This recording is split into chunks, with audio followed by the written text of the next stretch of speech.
ये देखो, ये है फांसी घर। रूम है, बाकी 3 प्लेटफॉर्म से पुराना है। ये 3 लोगों को इकट्ठा फांसी दे सके ऐसा व्यवस्था था। 3 लोगों को अमर अकबर एंथनी। रिवर नीचे का प्लेटफॉर्म नीचे कोकोली में नीचे 8 फीट 11 कमरा है। 8 फीट के बाहर निकालेगा। ठीक है, ऐसे फांसी दी जाती थी पहले। ओके, नीचे जब फांसी दे दी जाती थी तो 8 फुट गहरा कमरा है ये। यहाँ से ऐसे एंट्री है ये। ओह, ऐसे तो वहाँ से लीवर खींचेंगे तो यहाँ से ये खुलेगा। वो लैचेस है, हिंज। इंसान तरफ के हमारे जाता था।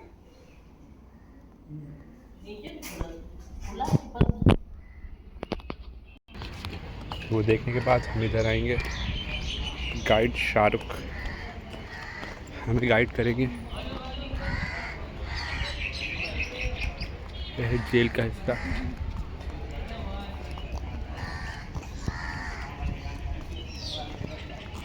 सुनिएगा, सेलो जेल में ऐसे जो बिल्डिंग थे 7 और 7 बिल्डिंग्स में कुल मिलाकर के कमरे थे 693, 693 कोठरियाँ और सभी थे एक जैसे कमरे।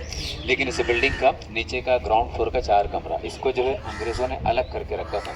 इस कमरे को बोलते हैं तिरस्कृत कोठरी, कंडेम्ड सेल। फांसी पाने वाले कैदियों को रखने के लिए कमरा। फांसी का डेट फिक्स हो गया, कमरे से बाहर लाते थे, पीछे देखिएगा प्लेटफॉर्म में वाइट कलर का बिठाते थे, स्नान करवाते थे, रिलीजन के हिसाब से प्रेयर करवाते थे, आखिरी इच्छा पूछा जाता था, उसके बाद उनको फांसी पे चढ़ाते थे। और इस जेल का नाम सेलुलर जेल क्यों रखा गया? कोई भी जो जेल होता है उसमें कैटेगरीज होता है। डॉर्मेटरी 8-10 लोगों को रखने का सेल होगा, अंडा सेल होगा, हाइट कम वाला सेल होगा, लाइट कम वाला सेल होगा, टॉयलेट होगा, बाथरूम होगा, सब होगा। इस जेल में जो है किसी भी तरीके का कोई कैटेगरीज नहीं है, सभी है इक्वल सिंगल सेल्स। और एक नहीं, 2 नहीं, पूरे 693 सेल्स थे। सेल से ही इसका नाम सेलुलर रखा गया। और जेल में रहने वाले क्रांतिकारियों के लिए टॉयलेट बाथरूम, दिन भर बाहर काम करते थे। हर बिल्डिंग के नीचे ग्राउंड है, कॉमन टॉयलेट बाथरूम था, यूज़ कर सकते थे। कुछ क्रांतिकारियों को कमरे में काम देते थे, अकेले काम करो। उनके लिए सिस्टम ये था, दिन में 3 बार बाहर जा सकते थे टॉयलेट बाथरूम करने के लिए, लेकिन अपने समय से नहीं। अंग्रेज़ों का जो निर्धारित समय उसमें ही जाना है। शाम 6 से सवेरे 6 सभी रहेंगे लॉकअप में बंद, अंदर कोई टॉयलेट नहीं था। सभी को क्ले का पॉट दिया जाता था, जो करो पॉट में करो, रात भर बदबू में रहो, अगले दिन स्वीपर आएगा साफ करके बाहर ले जाएगा। खाना खाने के लिए सभी को दिया जाता था लोहे का प्लेट, जिसमें दाल चावल रोटी सब्जी उतना ही देते थे कि जिंदा रहे, पेट भरने के लिए नहीं। चावल में कंकड़, सब्जी में रेत, दाल में कीड़े, साफ सफाई वाला खाना नहीं। पीने का पानी 2 बार ही दिया जाता था, लोहे के बर्तन में, साफ नहीं, रोशनी का कोई इंतजाम नहीं, अंधेरे में रहते थे। सोने के लिए लकड़ी का बेड दिया जाता था। बेड का चौड़ाई इतना रहेगा, हाइट इतना होगा, लंबाई 6.5 फीट के करीब। एक बेड एक कंबल सभी को दिया जाता था। अभी चलेंगे कारखाना।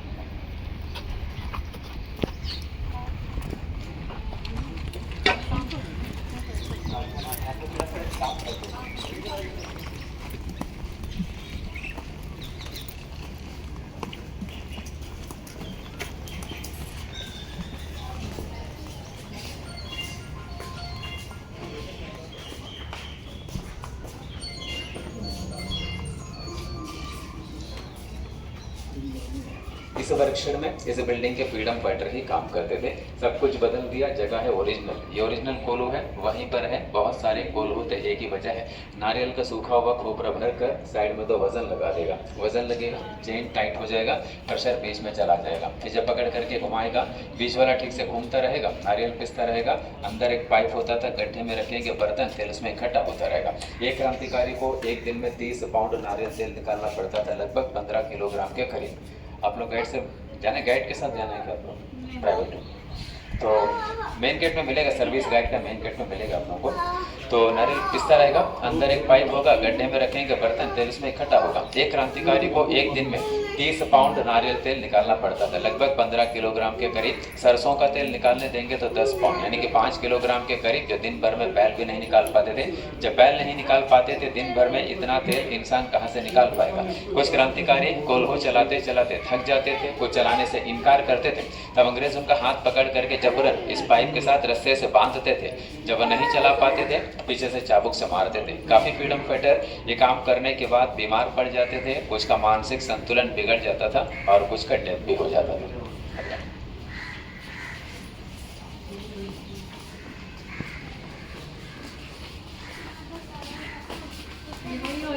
हाँ ये आर्टिफिशियल है, लकड़ी का बना दे, वो ओरिजिनल वाला है।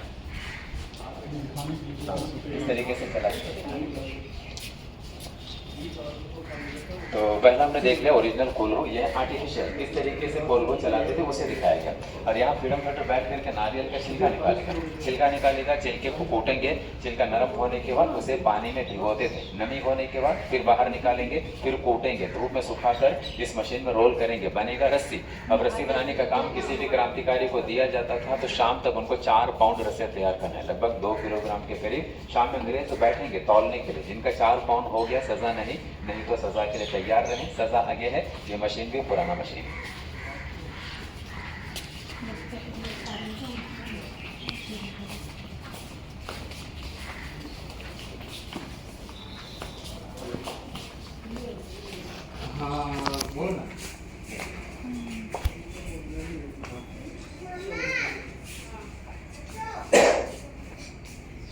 बस चालेल ना, तुम्ही सांगाल जेल का सबसे सख्त सजा यही था। फ्रेम ओरिजिनल है, फ्लॉगिंग फ्रेम, हिंदी में इसे कहते हैं टिकटिकी।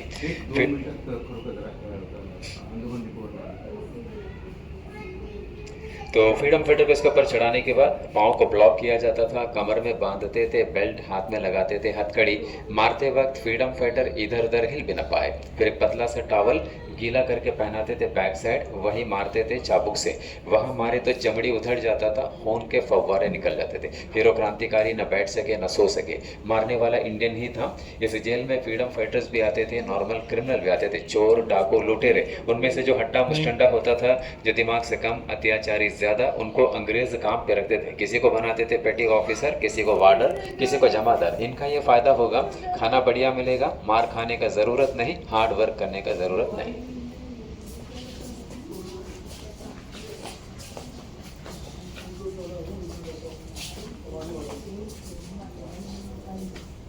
इसमें हम लोगों ने मॉडल रखा है, कुछ भी ओरिजिनल नहीं। जो फ्रीडम फाइटर पहला बार अपना काम पूरा नहीं कर पाते थे, उनको एक हफ्ते के लिए कोठरी के बाहर दीवार में एक लोहे का रिंग लगा होगा, उसमें हथकड़ी में रखेंगे, उसे कहते हैं खड़ी हथकड़ी। एक दिन में 8 घंटा हथकड़ी में रहो, फिर अगला पनिशमेंट है 2 दिन के लिए बोरी का बना हुआ ड्रेस पहनो। ये पहने तो गर्मी ज़्यादा लगेगा, शरीर खुजलाता रहेगा। यूनिफॉर्म कुर्ता हाफ पैंट, गले में होगा लोहे का रिंग, लोहे का प्लेट, आइडेंटिटी लिखा होता था, कितने साल से कितने साल का सजा दिया, जेल का नंबर। और 3 तरह के पनिशमेंट फिटर, चेन फिटर जिनको पहनाते थे सजा के लिए 1 साल। इसमें ज़्यादा दिक्कत नहीं, कमर में चेन, पाँव में चेन, हाथ फ्री है, चल फिर सकता है, चलते वक्त वजन भी होगा पाँव में। बार फिटर होगा 6 मंथ, चलते वक्त बार पकड़ करके चलो, काम करते वक्त छोड़ दो। और तीसरा है क्रॉस बार फिटर, हिंदी में कहते हैं डंडा बेड़ी, केवल 10 दिन के लिए, और दिक्कत उसी में ज़्यादा है। पाँव के सेंटर में रॉड है और डिस्टेंस दूरी में रहेगा, न वो ठीक से चल पाएगा न बैठ पाएगा। और हर क्रांतिकारी के पाँव में घाव हो जाता था, क्योंकि चलते वक्त रॉड उनके पाँव से घिसता जाता था। अभी हम बाहर चलेंगे, ये एसी वाला कैदी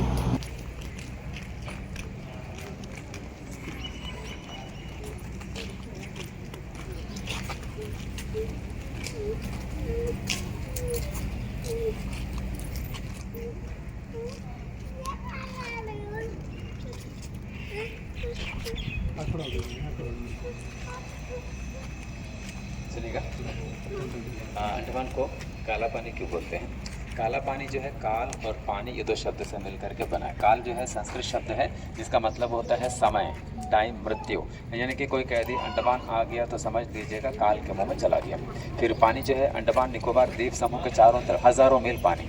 यदि कोई कैदी भागे तो कहाँ तक? आसपास के जंगलों में, वहाँ जाते थे, आदिवासी देखते थे, वो उनको मारते थे। जंगल में खाना भी नहीं मिलता था, मलेरिया पकड़ करके वैसे ही मरते थे। अंग्रेज ढूंढ करके पकड़ते थे तो फिर उनको मौत के घाट उतार देते थे। इस वजह से अंडमान से कोई भाग नहीं पाया और इसी वजह से अंडमान काला पानी के नाम से जाना जाता है। काल पानी हो गया काला पानी। लोग क्या सोचने लगे कि ब्लैक वाटर है, पर इसका ब्लैक से मतलब नहीं था, मतलब काल से था। और अंडमान में कैदियों को भेजना शुरू किया था अंग्रेजों ने 10 मार्च 1858 1858 तब उन लोगों को रखने के लिए एक आइलैंड था, उस आइलैंड का नाम था वाइपर, जो एक शिप के नाम पे रखा गया। इस डायरेक्शन में इस जेल से पहले वहीं जेल बना था 1867, छोटा जेल था। और आज वहाँ पे बचा है फांसी घर, गार्ड रूम, बाकी वहाँ सब टूटा हुआ ही मिलेगा। उसी फांसी घर में फांसी दिया गया था शेर अली जी को। शेर अली जी नॉर्थ वेस्ट फ्रंटियर प्रोविंसेस का पठान था, मर्डर केस में अंडमान आया था, सज़ा में छूट मिल गया तो सेटल हो गया होप टाउन, एक विलेज है इस डायरेक्शन में। वहाँ पे शेर अली जी बार्बर शॉप, नाई का दुकान चला रहा था। 8 फरवरी 1872 अंडमान में विजिट के लिए आया हुआ था गवर्नर जनरल ऑफ इंडिया, नाम था लॉर्ड मेयो, उस समय का वाइस रहता इंडिया का। तो शेर अली जी ने होप टाउन में उनको चाकू से मार दिया। लॉर्ड मेयो का डेथ हो गया, शेर अली जी को पकड़ लिया और उनको 11 मार्च 1872 वाइपर आइलैंड के फांसी घर में फांसी पे चढ़ा दिया। यदि आज आप लोग जाते हैं वाइपर आइलैंड घूमने तो वो फांसी घर देखने को मिलता है जहाँ पे शेर अली जी को फांसी दिया था। इस जेल को अंग्रेजों ने बनाना शुरू किया था 1893 और कंप्लीट किया था 1906। 1893 में शुरू किया, 1906 में कंप्लीट किया, 13 साल लगे थे बनाने में। उनका एस्टिमेट था 5,17,352 रुपीज़, लेकिन टोटल हो गया 7,83,994 रुपीज़ और 3 करोड़ ईंटें इस्तेमाल किया गया। ये जो ईंट है अंडमान में तैयार किया, बाकी मटेरियल अंग्रेज़ों ने बर्मा से लाया। तो जब जेल बना साइकिल व्हील की तरह था, 7 बिल्डिंग थे, अभी हमें दिख रहा है 2 साइकिल व्हील के तहत 7 बिल्डिंग थे, कमरे थे 693। हर रूम को ऐसा बनाया, बिल्डिंग को ऐसा बनाया, एक बिल्डिंग का फ्रंट रखा है, दूसरे का बैक रखा है, ताकि दोनों बिल्डिंग के बीच में कोई संबंध ना रहे, एक दूसरे को देख भी नहीं पाएगा, बात भी नहीं कर पाएगा।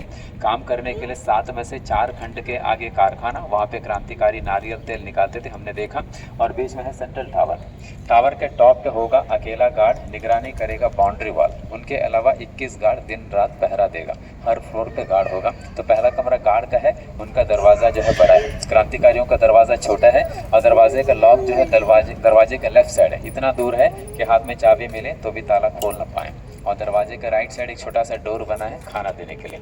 अभी हमारे पास साथ में केवल 3 ही बिल्डिंग बचा है, 1 नंबर, 7 नंबर, पीछे एक और भी है 6 नंबर, बाकी 4 हिस्सा पूरी तरीके से टूट गया। 97 नंबर 6167 2, 3, 4, 5 टूट गया। अभी बिल्डिंग कैसे टूटा?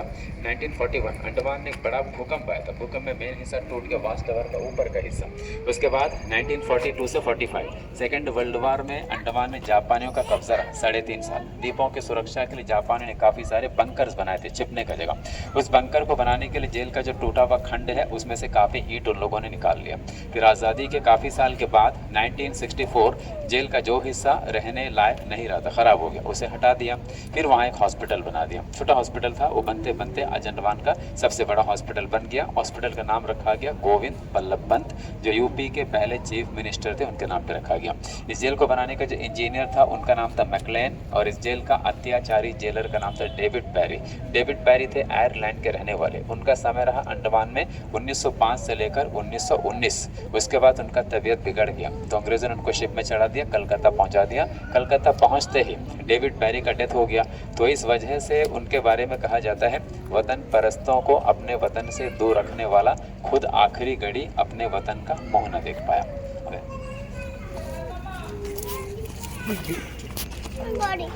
गोदी लेंगे इनको।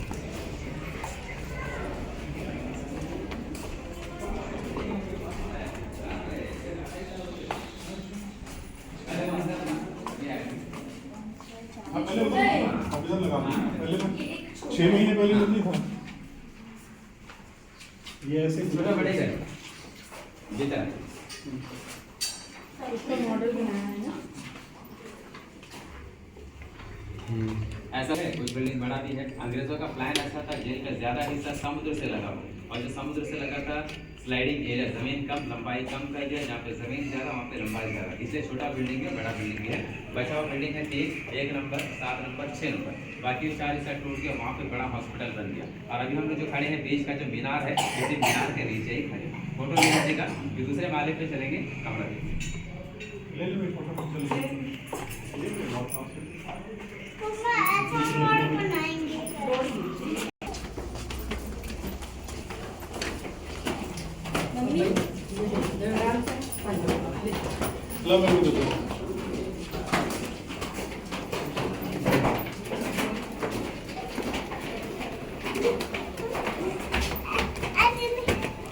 ऐसे नहीं लेके जा रहा, ऐसे नहीं लेके जा रहा, ऊपर ला जाके दो तीन लूंगा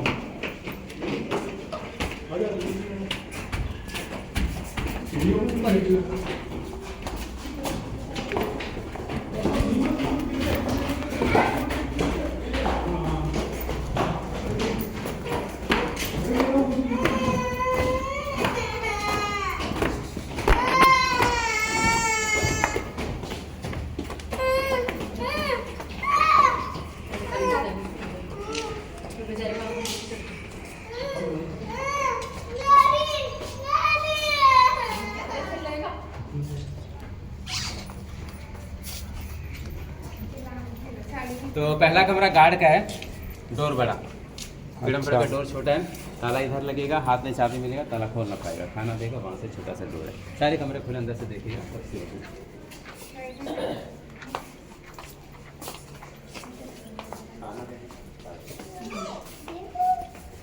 देखो क्या तरह को क्या देखूं मतलब यहाँ से खाना देंगे। हाँ। और क्या बोलते ताला हैं? उधर लगा है। ताला उधर लगा। अच्छा अच्छा। नहीं ताला इधर यहाँ लगा। खड़ा होता है मकोड़े भाग मैंने पकड़ और लास्ट कमरा है वीर सावरकर जी का। देखो छोटी बेबी भी कह रही है कि नहीं मतलब ये इसकी अलग जेल का है, इधर का सबका है। अलग अलग। अच्छा। ये रूम का ताला वो है, हाँ खाना ये इधर। पूरी है अच्छा अच्छा अच्छा नहीं लग रूम का ताला उधर, जाएगा खाना उधर। अच्छा ठीक है, 2 मिनट अच्छा। सुनिए सावरकर जी का स्टोरी। बच्चे लोग वीर साहब, ये इसका लॉक है इस जेल के लिए, और यहाँ से देते हैं खाना। ठीक है। थोड़ा सा बीच का ये रास्ता लॉक है। हाँ, ताला इतना हाँ। दूर है कि हाथ में चाबी मिलेगा तो खोल कर पाएगा। हाँ, हाथ तो पहुंचेगा नहीं, ताला खोल के इतना दूर है। इस कारण से इतनी दूर थोड़ा है। सा रास्ता छोड़ के जाने वाला। ये हाँ। सावरकर जी के बारे में बताइए। वैसे सरोजन में सारे क्रांतिकारियों का रूम आइडेंटिफाई नहीं है, सभी को रूम बदलता था। विनायक दामोदर सावरकर जी, उनका भी रूम बदला था। सावरकर जी जेल में रहते 10 साल, तो उसमें से कुछ साल सावरकर जी को लास्ट वाले कमरे में भी रखा गया था। और सावरकर जी को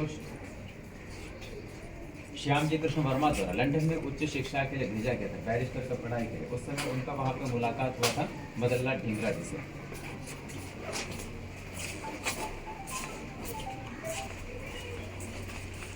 जिन्होंने 1 जुलाई 1909 करजन वैली का हत्या किया था। तो उनका साथ देने का इल्जाम भी लगा कि वहाँ पढ़ने के साथ साथ इंडिया हाउस में काम करने वाले चतुर्भुज आमीन के माध्यम से बॉम्ब बनाने का मैनुअल, किताबों के अंदर पिस्तौल छिपा करके इंडिया भेजा गया। इस वजह से उनको अरेस्ट किया। अरेस्ट करके इंडिया लाते वक्त शिप जब मार्सलेस बंदरगाह के निकट से गुजर रहे थे, उस दौरान सावरकर जी ने जहाज का टॉयलेट का साइड का ग्लास तोड़ करके जंप किया बाहर और तैर करके चले गए मार्सलेस हार्बर, फ्रांस। वहाँ फ्रांसीसी गार्ड्स ने पकड़ लिया, अंग्रेजों को हैंड ओवर कर दिया। अंग्रेज सावरकर जी को हिंदुस्तान लेकर के गए, केस चला, फैसला हो गया कि उनको अंडमान भेजे। इस सावरकर जी को अंग्रेज अंडमान लेकर के आए थे 30 जून 1911। डरते थे, एक बार वहाँ से भाग गया, 2 बार यहाँ से न भागे, इसलिए तो कड़े पहरे में रखा कि उनके जो बड़े भाई थे गणेश दामोदर सावरकर जी इसी जेल में थे, उनसे भी पहले। लेकिन दोनों भाई जो है 2 साल तक आपस में मिल ही नहीं पाए, एक ही जेल में रहते हुए। 1921 सावरकर जी को जेल से ट्रांसफर करवा दिया रत्नागिरी, महाराष्ट्र। कुछ साल वहाँ पे नजरबंद रखने के वक्त उनको रिहा कर दिया। उनका डेथ हुआ था आज़ादी के 19 साल के बाद 26 फरवरी 1966 में। तब उनका एज था 83। तो जहाँ गर्मी के दिनों 10 मिनट हमारे लिए खड़े रहना मुश्किल है, उन्होंने अपना 10 साल इस जेल में गुजारा था। अंडमान का एयरपोर्ट उन्हीं के नाम पे वीर सावरकर इंटरनेशनल एयरपोर्ट। उनके कमरे में उनका तस्वीर है, एक बेड है, 2 कंबल है, खाना खाने का प्लेट है, पीने का पानी का पॉट मॉडल के रूप में रखा हुआ है। जब देख करके आ जाएगा उसके बाद ऊपर व्यू पॉइंट के लिए चलेंगे। लास्ट कमरा बिल्कुल लास्ट।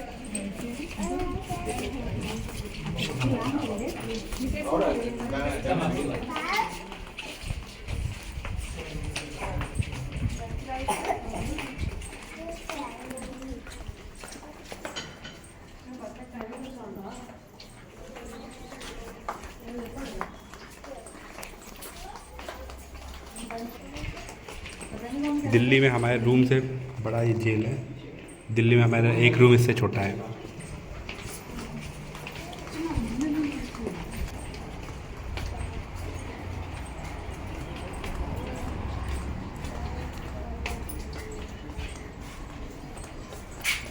ये वीर सावरकर जी की सेल है, जिसके नाम से अंडमान का नाम पड़ा हुआ है।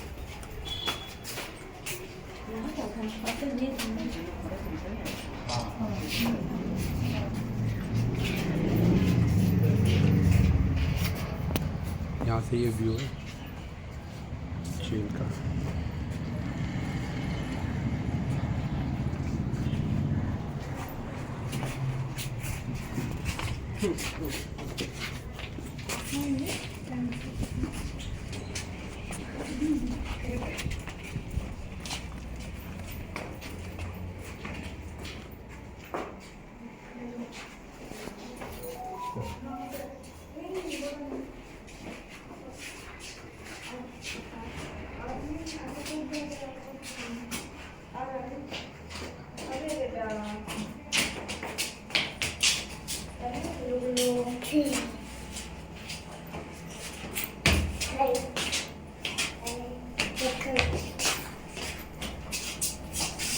ये भी कंबल है, ये तो इनका मतलब डेमो दे रखा पर ओरिजिनल नहीं है। ओरिजिनल है ये कंबल। नहीं बोलते हैं कि डेमो के लिए रखा है इसका।